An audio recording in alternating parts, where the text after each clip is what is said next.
CTTB. Music Podcast.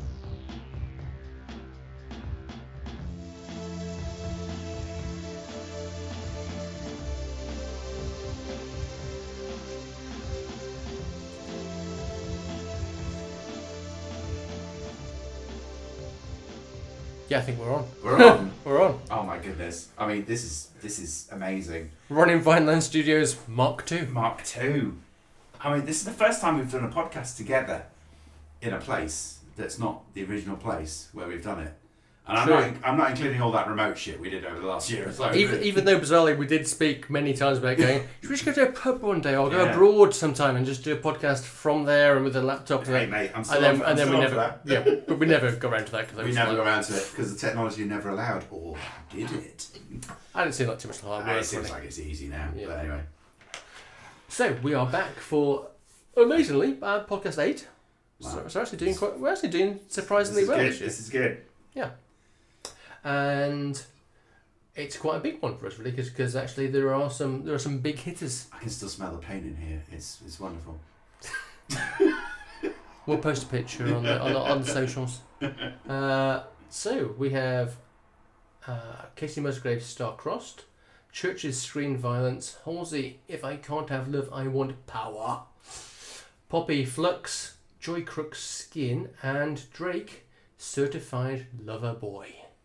So, we're going to start with Kacey, obviously. Album number 5, if we include the very Kacey Christmas, otherwise it's album number 4. Long-term listeners will be aware. We do this conversation every time. Yeah. How many albums has she had? Yeah, be aware of our ongoing love affair with Miss Graves, taking back to podcast 5, 2013. Oh wow. When we reviewed her first major release, same trailer, different park. An album of which Mr. Canane said, it's not often an album comes along which changes your view on a whole genre of music. Wow. And I'll stand by that because during the first lockdown last year, I did that whole list your favourite 10 albums thing that was a thing. Yeah. And you also got me something very nicely made up before lockdown that I still hang on my wall. And that album is on there. It is. Although, bizarrely, obviously it wasn't our number 1 album of that year. What was that number 1 album that year? Pale Green Ghosts by John Grant. Oh, okay. So clearly, it had to be something that was also pretty fucking spectacular. That is still spectacular. Yeah. Yeah, okay. Well, I'm with you. All right. Yeah. Pageant material on the follow-up album only mentioning our number 4 spot on the 2015 chart. Although, also listeners will know that last time out, 2018, with Golden Hour, she eventually took our top spot for the CTTB album of the year, where she moved her sound slightly from country to more kind of pop, kind of disco influenced. And she was also all loved up at that point, just with her new beau, Rusty, I can't remember his surname is, Rusty, whom she then married. I think it says that Star-Crossed treads similar territory musically, although Beau is now gone. They're getting divorced. So I suppose lyrically we're at a opposite end emotionally. But has she still got what it takes to keep us at CTTB happy, Mr. Canane? Yes. And moving on. There is, I'm sorry, everything's so new here, it's wonderful. There is nothing more country than the Roaring Debut, which we've talked about, which has had such a deep impact on me. It really has. And you talked about Gold now and come back to that road. But here we are, several albums later into a career. And there is nothing more country than having that roaring debut about how life is tough and how life is hard. Yeah. And then the divorce heartbreak album. I mean, it's almost cliche, but there is nothing about this album that is actually cliche. And from the opening Spanish guitar of Star-Crossed, this album sets a tone which carries on throughout. It's somber, it's sober, it's sad, but it's also introspective and reflective, and there is something warm, quote unquote, to be drawn from it, I think. And very much like its predecessor Golden Hour, which did veer off from country into pop disco territory, this very much feels like a pop album as well. Probably more mature, that 70s disco that run, an 80s white soul that runs through much of it. I know she's talked about Sade as an influence. You can kind of hear that. And then some of the sonic soundscapes, the synths that kind of kick in around a couple of tracks, which I'll come to. It's very different, but its simplicity and strength through the lyrical storytelling that she's always been so capable of, I think it's stronger here, and I think it's stronger because it has a mission, it has a passion and a story behind it. Everyone is going to talk about Adele over the next couple of months when she brings out her inevitable divorce album. I'd rephrase that, her inevitable album, which we will review in the next podcast.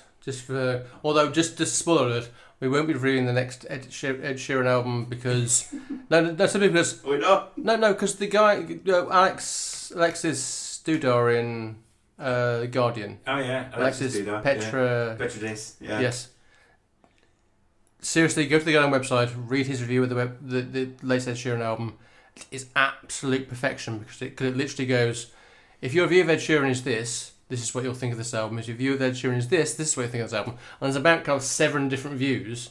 And he gives it like 3 out of 5 stars. And it is, we're never going to better that. So sorry. Adele, yes. Meanwhile, back to Kacey. I didn't want to go down the Adele tangent just yet. I mean, she always seems very lovely and funny, but I can't name one of her songs.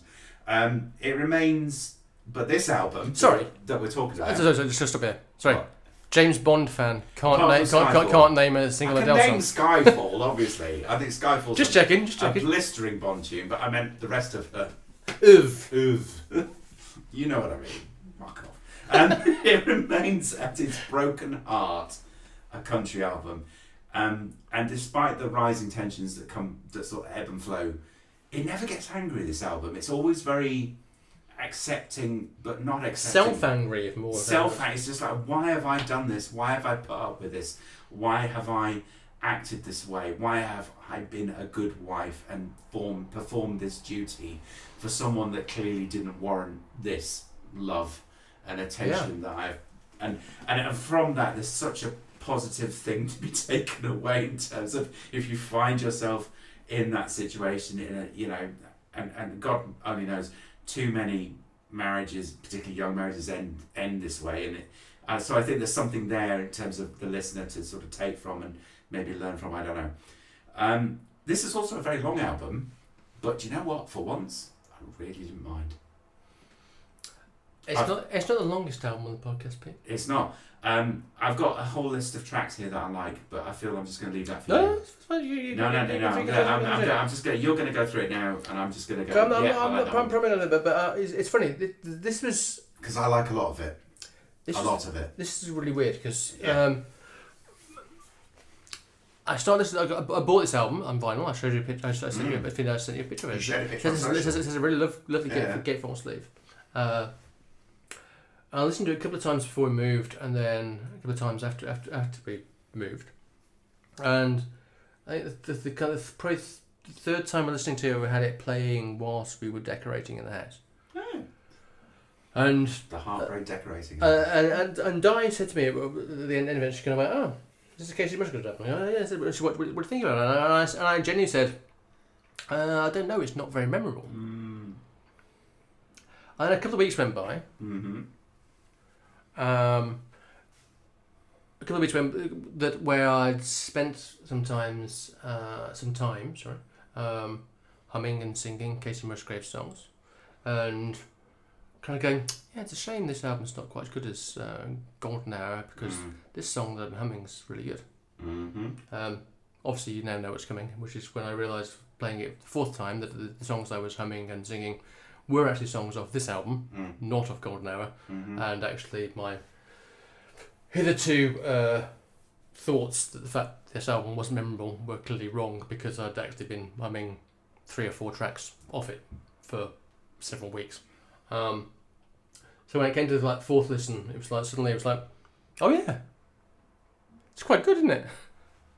But it was interesting because I didn't have the immediate.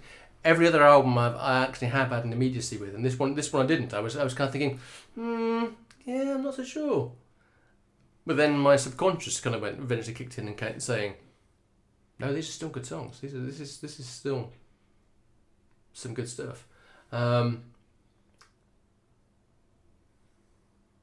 I would say I still don't think it is as good as Golden Hour, which is, I think that's interesting because, and this is maybe because it's a self-referential thing of being in a position where I've written songs, although crap songs are a bit more interesting, but I've written songs, and it's much easier to write Love Gone Bad songs than it is to write Everything's Going Well songs. And Golden Hour is an album about literally an album about celebrating I'm in love, everything's great, and it's a whole thing. So I think absolutely that's actually a harder thing to do. So because of that, I think that's a stronger record. But this is, yeah, it's lovely. More listen to it, more you get out of it and stuff like that. And as you say, there's in fact there's a brilliant. I can't remember which song it is. There's a song when she literally references Golden Hour. Yes, it's towards the end as well. Yeah, I've been to hell and back, Golden Hour, faded black. The line. I can't remember which track There's a it is. direct reference to Golden Hour, Which I thought, that's brilliant. And it's those moments like that where she does reference that time they had together. I mean, she does that direct reference to Golden Hour, and that cuts through. We've talked about before podcast. We talked about the song Camera Roll. We did, yes, indeed. Which is, it's just so sad and yet so brilliant because she's clearly going through her photos on her phone, and she's like, we look so happy in these photos, and yet I know what was going on off camera, and I think that I just think the way, and she's always been so brilliant at just conveying how she feels about a particular topic or subject or personal matter in all of her songs. She's always, I don't want to say so easy to listen to because that really is not what I'm saying. Easy listening. She's not easy listening. No, not at all. Not generally, but she's just so brilliant lyrically and so clear in terms of what she wants to convey and talk about. And, and it comes across. There's a couple of numbers on here that are pop songs. Oh, absolutely. You know, but songs like Camera Roll, I think it's Easier Said that follows it up, which is just a beautiful song. Synths running all the way through. There is synths, and it's just about so many things are easier said than done. And it's beautiful. Yeah, and obviously you got the Life as a Movie, which is a whole thing about just thinking, if life is a movie, suddenly everything's all right at the end, which obviously it's not in real life. And I also really like Justified, which is about general thing about breaking a relationship. Now it's never simple and straightforward, even if you think it is. And I suppose from her musical point of view and from a financial point of view, Breadwinner is also an interesting one about the whole thing, how men can struggle with strong financially impressive women. Strangely enough, I think this is a theme that might run through this podcast. You will come out of this podcast thinking men are quite pathetic. Yes. Yes, this is not the first time we will talk about the issues of misogyny and male oppression and stuff. And I'm going to say it now. This podcast that we're engaging in, it's one of the stronger ones, folks. So keep listening. Yes, which is also why it goes on forever. Bit like a Drake album. We'll get to more of which later on. I should also say that the album, which one. I do want to mention this. The album ends with a really lovely cover version in Spanish, sung in Spanish as well, and this has picked up some negative and some positive things online, because why is she doing that? But obviously, she similarly grew up in kind of like Texas and stuff, so she was surrounded. She learnt Spanish. Yeah. At quite an early age, and she learnt this song. Which was originally written by Violeta Parra, who ironically committed suicide not long after releasing this song. So Yeah. nice cheery thing. But yeah, it's lovely, and her accent sounds brilliant in it. It's Gracias la vida, which is thanks for life. Yeah. Which is wonderful. So anyway, now we've established that Kacey's still with us, we move on to Still love Kacey. we move on to Chvrches and Scream Violence. Last reviewed Chvrches' album Love Is Dead on podcast 5, 2018. Ooh. When it came third in our album of the year rundown of that year, which we've already established was won by Miss Musgraves. Yeah, we first spoke of them back in 2013 when they came fifth in the BBC's Sounds Off. Oh, sweet. You said this was based on we only track we listened to two tracks. One with the bloke singing, Martin, and Mother We Share. And you said, don't mind this quirky alt synth sounds. Oh, yeah. And I said, good slice of electro pop. Mm. They could become quite interesting. Oh my goodness! And we've seen them live subsequently, haven't we? Yeah. Yeah. So this is the fourth. Yeah, fourth. Album. Yeah, fourth. Album. Obviously, they could and did become quite interesting. This is a really interesting record because for me, over the course of the previous three albums, there's been a steady refinement of the band's sound, and that continues majorly on this record. It's not huge steps they've been taking each time, but there's been little bits that have expanded their musical scope, both to become more cinematic and more indie. And this seems quite a lot of things to say in some ways for a band that have been classed, I suppose, as a synth pop band. But I've thought, even over the last couple of albums, basically what's been in the background is the fact that they're essentially an indie band that's playing synth music. Not a new thing, obviously. Ultravox did it and straddled the kind of genres of synth and rock back in the 70s. There's some band from Basildon in the early 80s who apparently did quite well at doing it as well. Can't possibly mention who they are. Go on, Dave.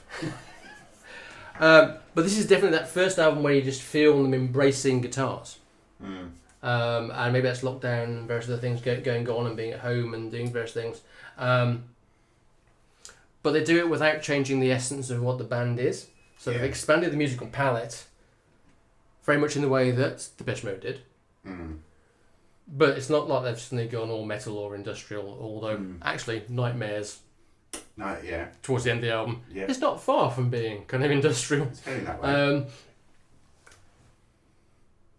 And that just made me kind of go, straight away, lovely. And it was just such a weird, because the last album was definitely the most poppy thing they did. They worked with other external people, and produced an album that is still pretty much on rotate in our car. In fact, listened to the whole album literally a couple of days ago because my daughter had it on. But this kind of rolls back the poppiness back to where they were before then. So there's a slightly more darker tone to the record, partly due to COVID and various other things. But I think what we then get is, for me, by far their best collection of songs to date. Songs about loneliness, letting yourself be judged by others, failure, misogyny, as we mentioned before. And as we know, obviously, one of our great leaders, Dominic Raab, reminded us recently that misogyny is bad. You know, if it's a man against woman, but also or even if it's a woman against a man. Yeah. Oh, what a dick. Exactly. Yeah. And a bit like you on the Kacey album, I could literally do a song for song review of this album. And I feel that it might be both tedious and self-indulgent. So instead, I'll highlight a few things Go ahead. and actually avoid the singles. Ooh. I'll try and avoid the singles, which have all been universally good. I really love the kind of Prodigy-esque vibe on Violent Delights. Similarly, there's a wonderful Smiths influence kind of guitar riff going on in Final Girl, which is one of my favourite tracks on the album. Yeah, me too. And then you've just got almost back to a song that would definitely not be out of place on the last album, kind of pop perfection of Lullabies. And having just said I'm not going to mention singles, I am going to mention How Not to Drown because it's got Robert Smith on it. And basically they called Robert Smith and said, do you want to be on one of our songs? Sent him a couple of things and went, yeah, I'll do that one. Yeah. And it's like, Robert Smith doesn't do stuff like this, so they've got the guy from The Cure, which would be cool anyway, but the fact that it's a really fucking good song. It's a really good song. It's just excellent. It's unbelievable. And yeah. he just adds to it, but it's still very much their song, and it's just like, holy cow, they got Robert Smith on there singing that. It's brilliant. It is brilliant. Yeah. And trivia moment, it's the first album where Martin Doherty doesn't do his DM Martin thing of singing a track on the album. Yeah, I remember now. There's always a Martin track, just as there is. There is, yes. Another and final trivia moment. Scream Violence, the title of the album, was one of the names that the band were originally going to be called. Oh wow! Okay. Before they chose Chvrches. Right, but this is the. I was sticking like particularly given what we're coming up and albums review. This is the best indie album of the year. This is the best indie album of the year for sure. I think I recall we've sat through 2 or 3 Chvrches albums, we've seen them live, and every time we've had a Chvrches experience or a Chvrches conversation, we've always said, this is just so close to perfection. I just felt it was incremental steps, and it was always just like, all right, with the second album, but the third album was just great, and the third album comes along and you're just like, it's almost there, it's perfection, but it's almost there. This is it. This is perfection, this album. From the very beginning, it reminded me that they can do really great pop as well. Yeah, absolutely. We've listened to a couple of Veronica's albums this year, but this was really to another level of that sort of pop, and what a great band, that real band they are. And they've just basically followed up and built on what they've done before. And when you listen to the opening tracks, the opening couple of tracks are just superb. Then it gets to tracks like California and Violent Delights. I love California as well. I love them both, and it just settles down, but it finds a really good place.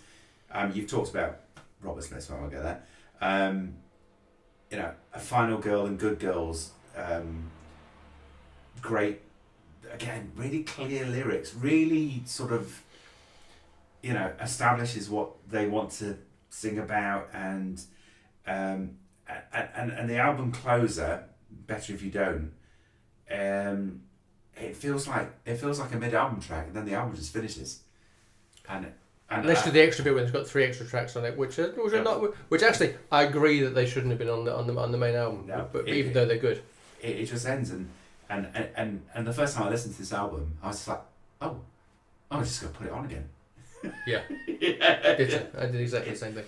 So overall, a great pop album, a great indie album. It is their best, most consistent work. Lyrically, it's brilliant, and this is there are some strong albums on this particular podcast. You're probably listening. You're probably already gathering. I always expected this to be my big 3 for this album podcast. This is the one where it went further. I was listening to it a 3rd or 4th time. I suddenly had a revelation listening to this one. I was just like, oh, this is a good album. So this just went beyond. It also has my joint favourite fucking of the podcast, which is Killing Your Idols is a chore and it's such a fucking bore. Right. Which is on Good Girls, which I think is brilliant, and it obviously sounds much better in Glaswegian. And that's a valuable one. Another thing that I love about the band is the fact that Lauren still sings from where she's from. Where, exactly. So it's immediately identifiable of what it is, rather than people that just sing mid-Atlantic all the time, and lots of people sound the same. And that's, even people that are good sound the same, but it's problematic. moving on. God, it's just like hit after hit after hit because this is amazing. we got Halsey, and obviously our last album was released towards the end of 2019, but we didn't review it until the very first podcast of 2020, and it became our album of the year last year. So a bit like Kacey, no pressure there then.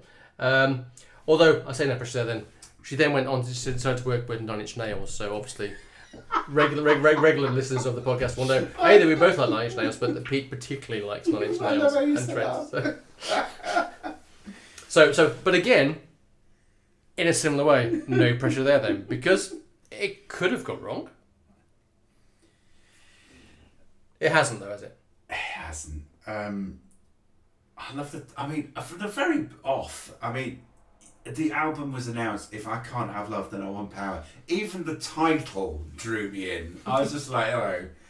And from its opening 30 seconds, you know exactly who produced this album, and I mean that in a really good way. This is a proper collaboration throughout. This is a 50-50 meeting of a mature pop artist and the guy behind Nine Inch Nails. This is, a real 50-50 I agree. collaboration. My only worry about this album was the fact that it would be overly treated. It's not though, and this, it's a real meeting in the middle of these two acts, and I think it could and it should and it will appeal to both sets of fans. I mean, it appeals to me, and potentially new fans as a consequence. I think it just kicks things forward for Halsey.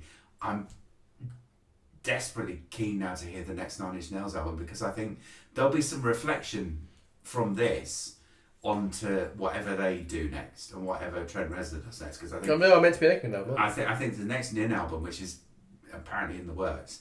I mean, I think he's actually said in interviews around this. He said, "Well, it's had an impact on me and how I approach music." So I'm really looking forward to the pop album from Nine Inch Nails. There was a pop song on the last album, wasn't there? There was, yeah. So I think So I loved all of this. This was the first album of the podcast I listened to, and I listened to it a lot. And again, I've listed a few tracks here. I mean, I Am Not a Woman, I'm a God is one of those great electro pop. Some technical issues. Oh, not really technical issues. Are we still going now? Yeah. Can you charge it? Can I keep talking? You can keep talking. So people, it's when despite the fact we've got new setup, it's all new. Let's realise that obviously the laptop works better when it's charging. Oh gosh, okay. Well, while Scott's gone to find a plug. Talking about Halsey. Halsey good? Halsey good, Sarah? Yeah. There's a nod and a yes. Nod from Sarah then. From my child. Excellent. I'm not going to go. I mean, there's some great electro pop tracks on here. Darker stuff, obviously. I mean, The Bells in Santa Fe, love it. Song, yes. Easier Than Lying, love it. This is just such a wonderful album. I've listened to this album probably more than any album I've listened to on the podcast this year, in terms of repeated listens. So much so that I had to stop listening to it to listen to everything else. When we got into the... Well, that was as well. I gave some more albums to listen to. Yeah, exactly. It was only in the last couple of days I actually go back and have to listen to it again just to remind myself. But no, this is brilliant, superb from both sides. Yeah, no, I think you're right about it. I think the combination of her, Trent, and Atticus works very naturally, actually. And also, whilst it's different from Manic in some ways, the pop spark and the comfort in dipping in and out of different genres, which has crossed across all, to be fair, all her albums, is still there. Because even if you go back to her debut album, which funny enough, I only listened to about 3 months ago, because I've never listened to it. It's bizarre, I just never listened to it. But actually, that there's hints of industrial type stuff there. So the seeds were there for this combination to be actually something that would be good. As you said, it's just a bit like Manic. It's actually it's not a one-trick pony album. So you've got your kind of moody nin stuff. So particularly at the start with the traditional Bells of Santa Fe. Then towards the end of the album, you've got what's it called?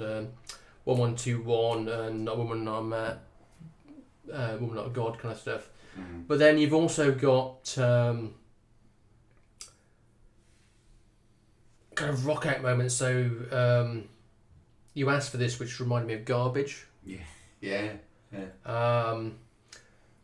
And the drums actually reminded me of a song by The Pursuit of Happiness called I'm an Adult Now. Then you've got Honey, which is apparently written really quickly to basically prove an example to her younger brother of how you write songs and do stuff. And they wrote it, recorded it, and then kind of went, oh, that's actually quite good, isn't it? And it is. But again, that wouldn't have actually been out of place on Manic, because there's some songs like that on Manic. Yeah.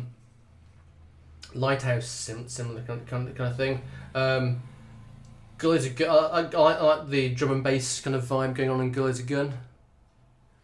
And also Darling, which is just the ballad on the album. The ballad. Beautiful guitar-led ballad, and Lindsey Buckingham from Fleetwood Mac is playing guitar on it, and it's it's really good. It's a lovely record.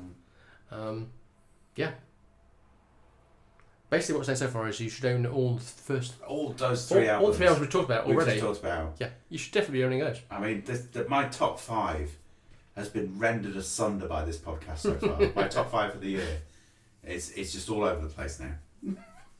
So, moving on, we now move on to an artist called Poppy and her 4th album called Flux. So she is Moira Rose Pereira, known as Poppy, formerly That Poppy. And, no pun intended, but she actually started off quite poppy and then veered into more metal and industrial kind of music. And indeed was nominated last year for the Grammy for the Best Metal Performance of her last album. Latest album, all 30 minutes of it, seems to be, I would say, more of an attempt to try and walk the middle ground between the pop and the rock.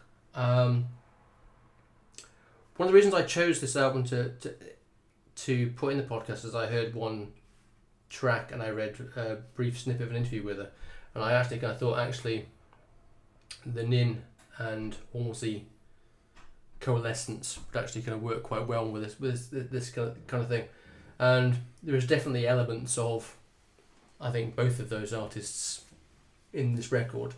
Although if you're looking for more Nin stuff, the previous album is definitely more Nin than this one is. Though interestingly, this was produced by Justin Mendel Johnson, who has obviously produced 9 Inch Nails in the past.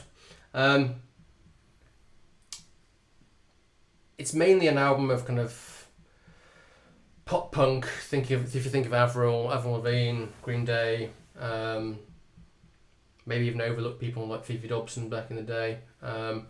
Bit of off-kilter indie like Grimes. I think the song Hysteria especially, which has some elements of Teenage Kicks in the kind of verse, and also the song Bloom, also very much like Grimes. Also has a bit of shoegaze later on, as strange as it seems, kind of goes in that kind of direction. I like occasionally there's a juxtapositioning of poppiness, so I think it's, I can't remember which track it is. I think it's 111, is it 111, what's the song called? The one about levelling up. When the song is quite poppy, but then suddenly there's just brief bits of kind of like metal guitar, which I quite liked. Lyrically, about hanging around the world, but similar themes to what we're going into the whole podcast about: misogyny, hanging around the wrong people, just looking at yourself, mental illness, all those kind of things. Classic solid territory for me, I think, this album. Quite enjoyed it, because I quite like a bit of pop rock kind of stuff. but perhaps not quite strong enough to put it in the essential box. And this may also be because it's being reviewed in a podcast where we've just reviewed the previous 3 albums. So it's probably not, in another month maybe I'd be slightly more about it. I don't know. This album completely loses out because of the podcast it's in, and I'm trying to account for that. It is a really solid, not solid bad, solid good. Yeah. Album. Flies by. It flies by, which is brilliant. It's very reminiscent of all those bands you mentioned in the 90s, post grunge. I mean, it's so mean, and especially her. I mean, oh yeah, So Mean's good. I like So Mean. I love that song. I'm right back in Green Day whole territory, I mean, even the guitar riff from So Mean, it's just like it could be Nirvana. It's linked. Yeah. It's influenced definitely. And then you've got later on in the album you have more sonically sounding industrial guitars and a wall of sound, which is all brilliant. With Strange as It Seems, and that doesn't seem out of place with what's come before. And Never Mind. Freudian slip. Never Find by Plays, which again is something sort of different that comes towards the end of the album as well. So it's so short an album, could have had more, and I could have said more about it, but given what it's up against in this podcast, I mean, it's a good album. It's a great album. Yeah, it's right. It's a great sort of grungy industrial rock album. Yeah, poppy. Really like it. So moving on to 5th album and the debut album by somebody. So this is a bit of a change. We haven't had a debut album for a while. Debut album from Crookes, titled was Skin. And also musically different for first time we've done a R&B-ish, soul-ish British artist for a while as well. She is from Bangladeshi Irish descent. And as I realised doing the other research for this album, this podcast, this is not because I was remembered. I didn't remember that we'd actually talked about Joy before. We had, because actually she came fourth in the 2020 BBC Sounds poll. So we spoke of her in the same podcast as we did when we reviewed the Halsey out last week. Oh wow! I said, oh yeah, quite a nice voice, but washed over me. Nothing there for me. Oh wow! You said, I like Joy Crookes. Not really my thing, but I was tapping my foot along to some of it. So, given that was where we were. Wow. Just over had almost 2 years. What's happened since then? Almost 2 years ago now. She's now released an album. Do the next time to find out, do we stand by our statements or not? I'm still tapping my feet. Yeah. You're still tapping your feet. What a lukewarm review, Peter. Pass, Peter. Do you know what? This was the fourth of the podcast. This is the 4th album. We've had 3 greats. This is the 4th great for me. I wasn't expecting it, obviously. Yeah. It's something very nostalgic throughout, both lyrically but also musically. I never thought of it as R&B, but I suppose it is. Or was it? I suppose the genre there is that it's on neo soul or something. It's so much swing and soul and 60s and other stuff. I mean, it goes very 2000s quite early on as well in terms of that sort of pop music. Got a trip hop thing. Yeah, again, it goes very trip hop. So I mean, for me, it was a real exploration of musical styles and roots, and you mentioned her background at the top there because I think that really just feed into the lyrics as well and to the style of music. It's brilliantly amusing and witty in places as well. With his tracks like I Don't Mind and Trouble, which are very strong and quite funny. I don't know if they're intended to be, but they are. But then mid-album it suddenly takes a dip, but in a dip in a good way. It slows down and it goes very sort of soulful and becomes much slower and reflective as a piece, because up until that point it's been quite quick. Yeah. And that's a real welcome change of pace. And then the pace changes again as we come out the other side into side 2. You have tracks like Kingdom, which take on, and I've just written here in my notes, all the issues in 2021. Love Kingdom. all the issues, all of them. Love. It's all in there. If you want to, One of my favourite, definitely one of my favourite tracks of the entire podcast. Kingdom. It is a brilliant song. Also brilliant is Power, which almost closes the album. My second, which features my second favourite use of the word fucking. And it's just sexual politics, Me Too. It's so evocative and powerful as a song. And there's a line in there. It's just like, you addressed at men. You all come from a woman, so show some respect. It's just show some fucking respect. Show some fucking respect. That was it. Yeah. Yeah. I enjoyed this album so much more on third, fourth listen. It's up there with the other three that we talked about. I have to agree, and I think I travelled exactly the same road as you did, because initially I was like, another Amy wannabe singing stuff that's kind of like, whatever. Yeah. And I literally listened to it a couple of times, and that's all I took away from it. And then about a week ago, I was working from home, as we all are quite often, but I was changing working from home, and I thought, okay, I need to do some podcast stuff. The three albums we've already talked about, I'd listened to those already enough. Okay, I need to be doing the other albums. Let's go to Joy Crookes again. And I put this album on again, and suddenly it was just like I was listening to a different album. Suddenly I was going, "Oh, hello, this is all right." And I was like going, so suddenly I was going from kind of the kind of trip hop influenced 19th Floor with its lyrics about gentrification in London and stuff like that, through to the kind of lounge jazz of Poison, the reggae of Trouble. The very kind of Amy-esque When You're Mine. Middle there, and that was even before we were halfway through, and I'm thinking, okay, actually, this isn't. Lot going on. This is not a one-trick pony. And all of a sudden, I'm thinking, actually, no, maybe I was unfair, and then lyrically and musically, I was thinking, well, yes, it does sound like Amy, but then it sounds like Amy because Amy also kind of channeled Nina Simone and Billie Holiday, which she's also doing the same kind of bass things.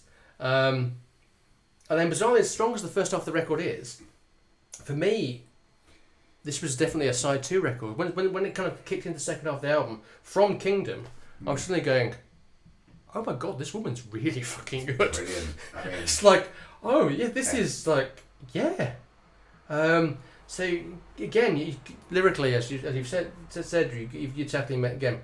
We're tackling once again mental health, self-worth, so on tracks like Skin, abuse and sexual assault on Unlearn Me, misogyny on Power, challenging opinions and cancel culture thing on Feet Don't Fail Me Now, and of course Kingdom, which is about the horror she felt with the Tories winning the last election. Yeah, Brexit. Yes, and a touch of COVID in there as well. You know. It's all in there. Yeah, this was just a really pleasant surprise for me. Once I'd got past those first 2 listens, I know we've said this many times in this podcast, and we don't always make it 3 listens and everything because of time things. No, we can't.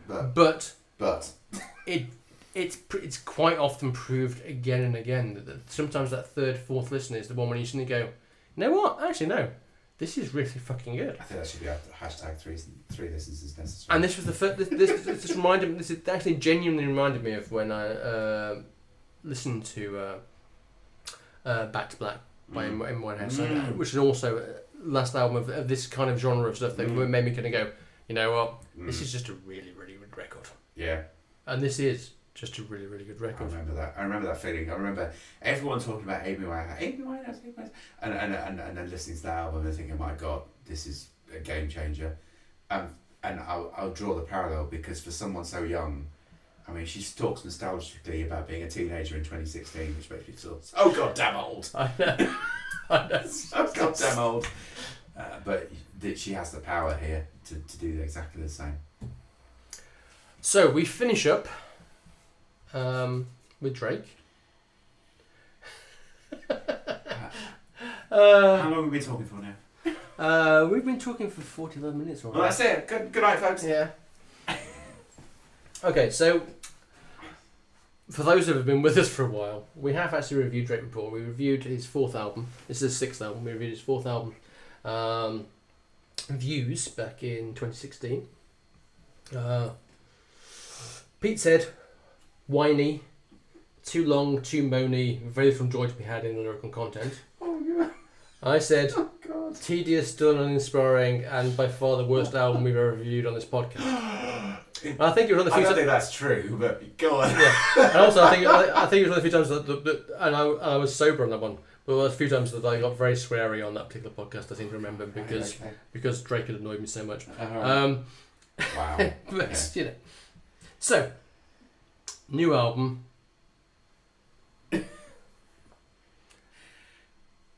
All right.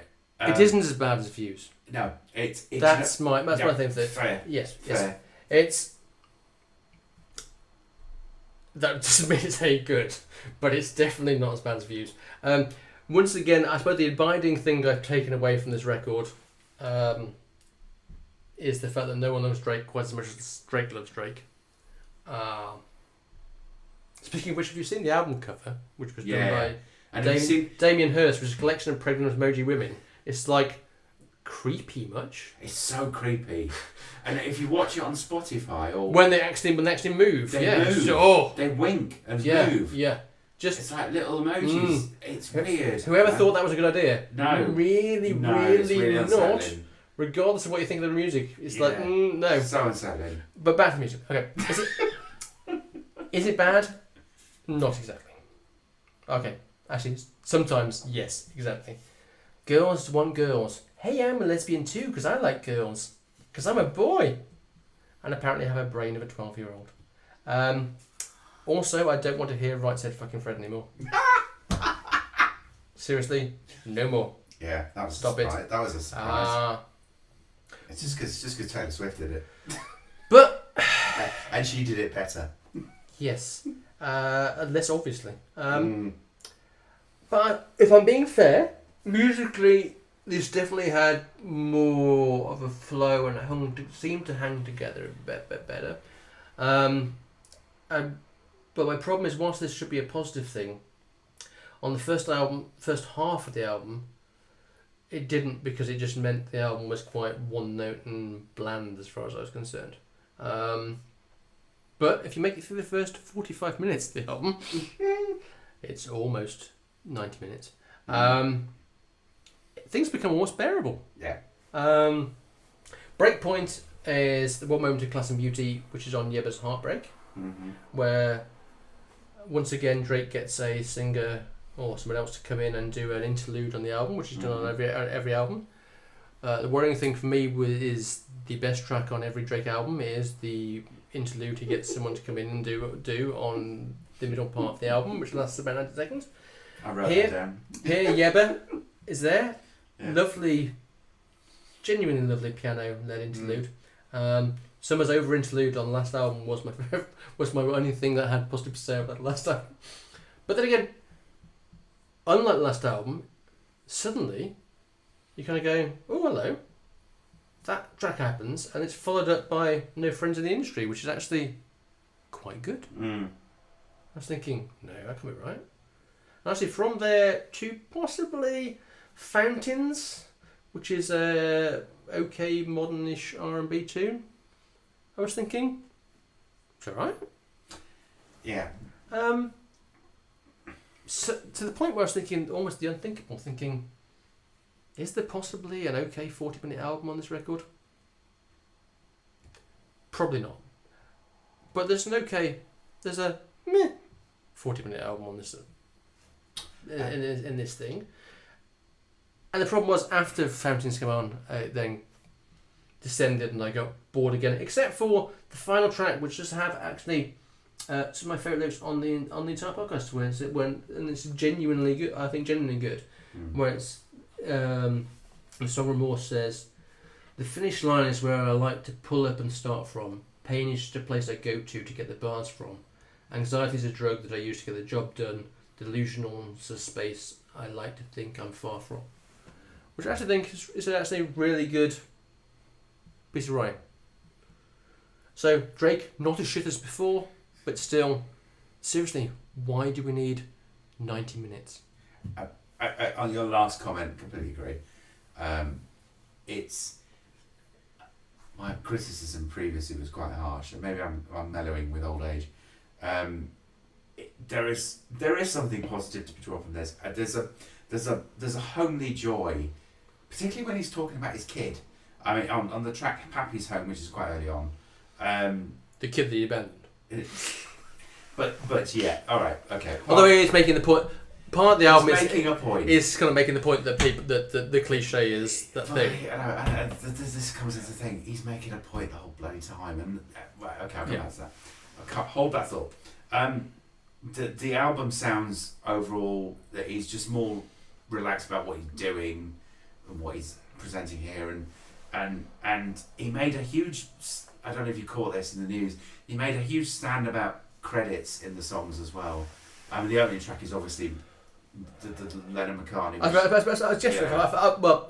that because I assumed you would point out the obvious Michelle reference. The Michelle in Champagne Poetry, and obviously Way Too Sexy with Right Said Fred.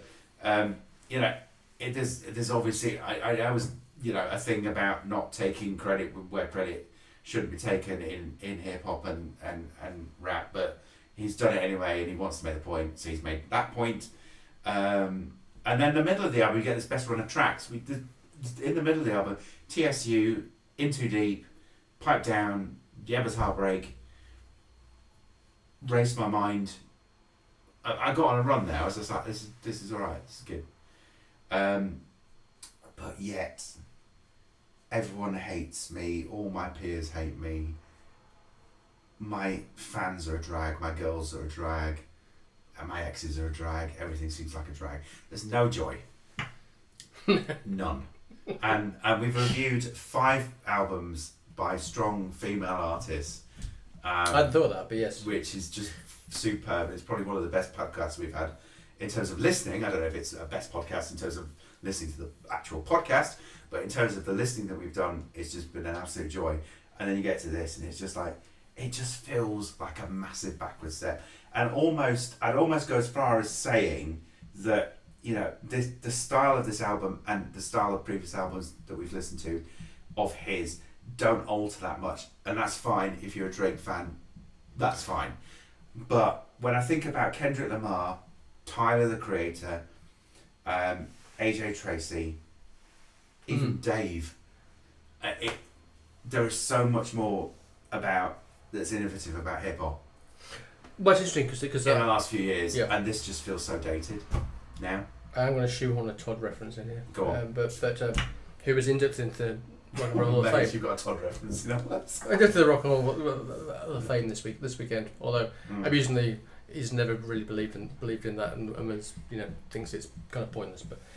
But unbelievably, Todd was working on the last Kanye album, amongst many other people. It reminded me, I read a bit of an interview when he was talking about that, going, my involvement went on for a year, and in the end I realised why they'd hurriedly wrapped up the whole thing and put it out, what was obviously a really raw, unprocessed stuff. It was because Drake was running the whole process. He was too afraid that Drake would one-up him, so he hurried up and released an album the weekend before Drake could get his out. And in the end, Drake ate his lunch anyway.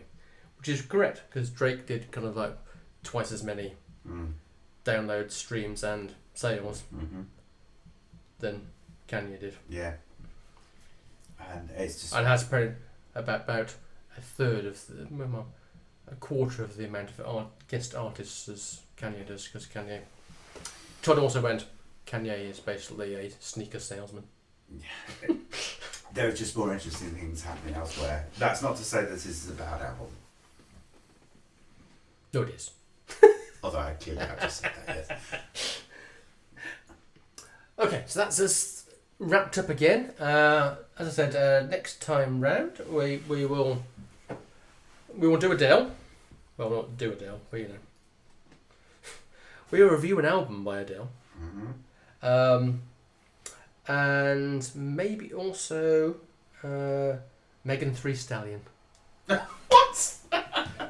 Just for a bit of rap pop fun. Excellent. Okay. And then obviously 4 other albums. Anyway, join us then. In the meantime, you know which albums to download by. Not the Drake one. Yeah, it's all of them but the Drake one. You've been a delight. Thank you for listening.